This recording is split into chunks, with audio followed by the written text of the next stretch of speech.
Dajjal ini lahir dari ayah dan ibu yang lahir dari proses incest. Adik dan kakak berzina lahir ayahnya, adik dan kakak berzina lahir ibunya. Ketika ibunya menstruasi disetubuhi oleh ayahnya, peluangnya dari 2000 reproduksi, 2000 persetubuhan dalam keadaan menstruasi, itu peluangnya 1 bisa lahir.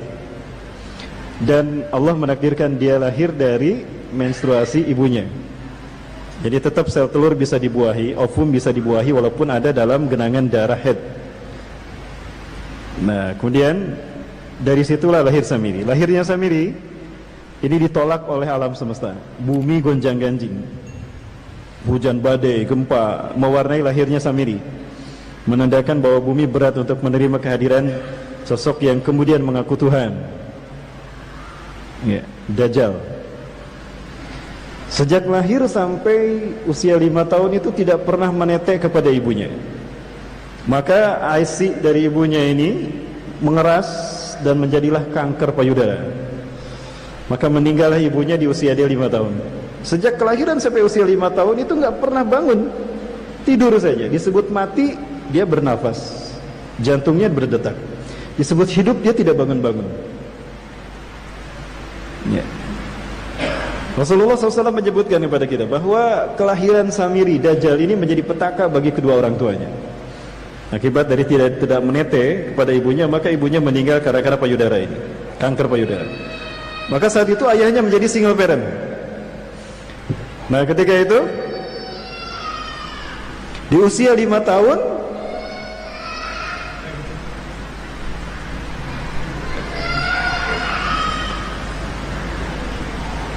Di usia 5 tahun dia bangun di tengah malam, tidak ada yang melihat. Dia merangkak pindah ke pangkuan berhala terbesar yang disembah oleh bangsa Samirah saat itu. Bangsa Samirah adalah bangsa penyembah berhala. Kemaksiatan sudah merajalela. Allah tidak mentolerir lagi keberadaan mereka. Namun sebelum Allah azab mereka, ini terjadi peristiwa ini. Samiri kecil dia bangun di usia 5 tahun tadi. Dalam keadaan malam dia merangkak pindah ke pangkuan Marduk, dewa terbesar saat itu. Di pangkuan Marduk inilah dia tidur. Dan di pangkuan itulah dia BAB dan BAK. Besoknya adalah hari persembahan sesajian. Sacrifice diberikan untuk dewa Marduk. Namun apa yang terjadi? Ya, sang raja Samirah saat itu mencium bau pesing. Kok bau pesing ya di dewa Marduk? Begitu dilihat ternyata si Samiri ada di sana, BAB dan BAK di sana. Marah sang raja. Mana ayahnya? Panggil dia ke sini. Ditangkap ayahnya. Kamu telah menghina Tuhan kita. Kenapa kamu pindahkan anakmu ini ke sini? Loh, demi dewa Marduk dan kesuciannya, bagaimana mungkin saya melakukan itu? Aku ini pemuka agama di sini, gak mungkin aku melakukannya. Lalu siapa yang memindahkannya? Bukankah dia koma? Bukankah dia lumpuh? Karena ayahnya tidak bisa membuktikan kalau dia bukan memindahkannya, maka Allah, maka raja menghukumnya, dipenjara dia sampai hari di mana ayahnya tidak bisa membuktikannya, maka dia dihukum mati. Terbukti Bapak Ibu apa yang disabdakan Rasulullah, kelahiran Dajjal menjadi petaka bagi kedua orang tuanya. Maka diuruslah dia oleh raja si Samiri kecil ini. Allah murka kepada bangsa Samirah, maka diazablah mereka. Sebelum diazab Samiri kecil diselamatkan malaikat Jibril. Bapak Ibu, kita sudah tahu siapa malaikat Jibril. Bapak Ibu sudah kenal ya dengan malaikat Jibril. Ya, apa tugas malaikat Jibril? Menyampaikan wahyu. Cuma itu, Pak?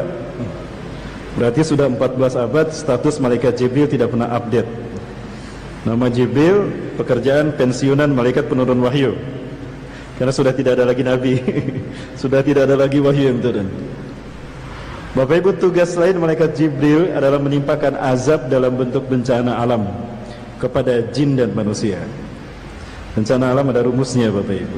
Quran, salah satunya Quran, surat Al-A'raf ayat 33. Maaf, surat Al-Anfal ayat 33.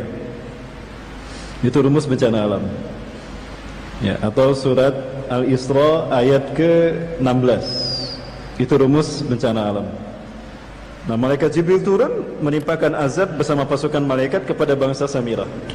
Dihabiskan semua, yang tersisa cuma Samiri kecil.